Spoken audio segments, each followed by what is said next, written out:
It's 7:30 a.m. and the kids are off to school in Kalimpong in the Himalayan foothills. Like elsewhere in India, schools are mostly for the middle and upper classes. Many were started by Christian missionaries back in British times, when this area became a refuge from sweltering cities like Calcutta.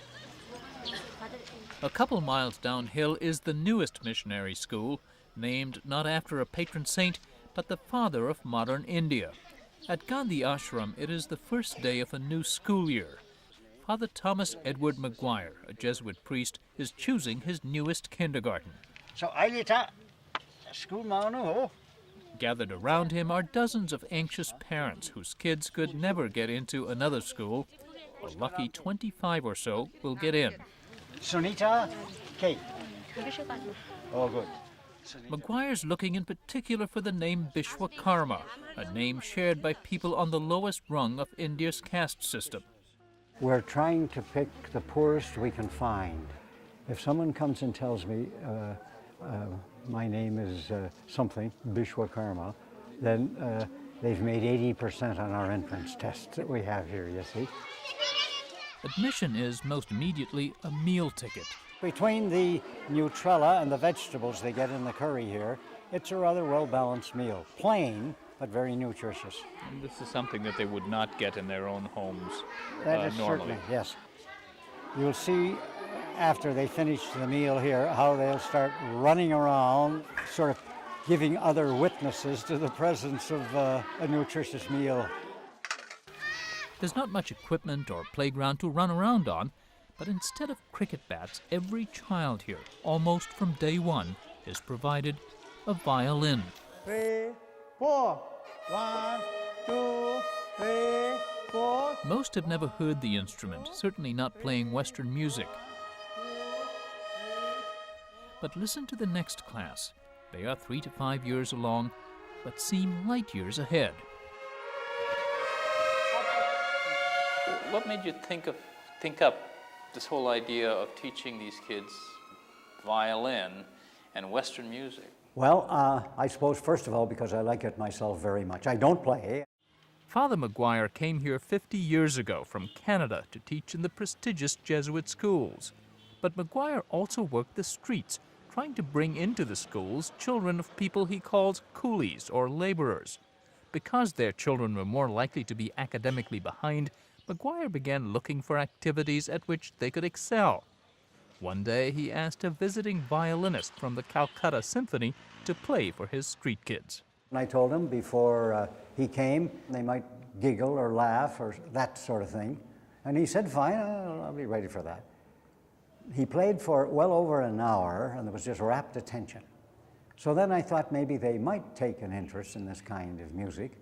When he started his own school in the early 90s, with money from Indian, German, and Canadian donors, Maguire hired some of the coolie children he'd adopted years before to be teachers, including music director Rudramani Bishwakarma. Rudramani was a boy who had, as we proved later, extraordinary ability in music, native ability. Now, I first met Rudramani on the streets of Darjeeling when he was 7 or 8 years old. And he was just with a coolie. He was earning his own livelihood. Under Maguire's tutelage, he went on to get a college degree and, remarkably, just in the past 2 years, hearing aids to correct a severe impairment he'd endured since childhood. Rudramani says few words. His passion and eloquence are more evident in the music he plays, teaches, and arranges, everything from Mozart to movie scores to Nepali folk songs.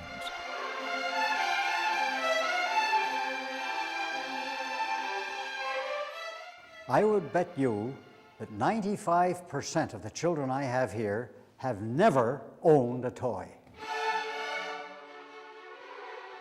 All these children can do is sit around and play Mozart, lucky kids.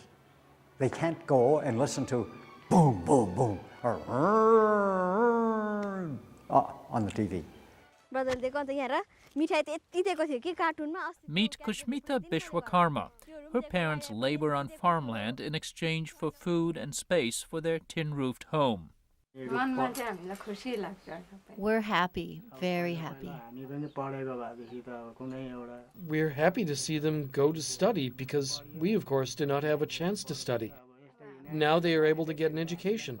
They can have a better life than we did. For Krishmita and about 30 older students, McGuire has gotten scholarships to attend the so-called mainstream schools. So we'll have to go out and get measured for the school uniform. It's a big break, but it's also a social challenge to fit in. That's where their violins fit in, providing a boost in self-confidence.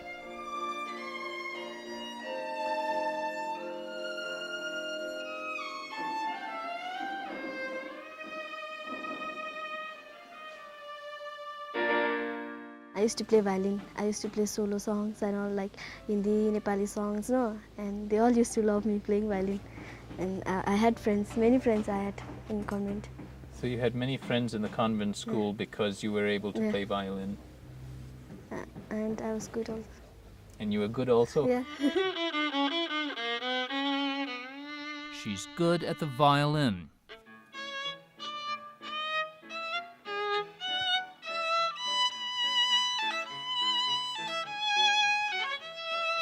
So good she was pulled out of school to be tutored by a visiting German music teacher in hopes of attending one of Germany's most prestigious conservatories. Before I didn't know the rules and the way how we should play violin. She taught me how I should hold my bows and how should I catch the violin. I want to come back to Kalimpong because my parents are here. I was born here. I studied in Gandhi Ashram School in Kalimpong. Would you like to be a teacher in Kalimpong someday? Teach music at Gandhi Ashram? Yeah. You belong to the Society of Jesus. Where is Jesus in this Hindu majority school? Well, my Christianity as lived here is trying to get breakfast for those kids in the morning. Huh? Go out and develop your talents. Huh? God created you for a purpose. God has a purpose in mind for you in this world today. What is it? You find out.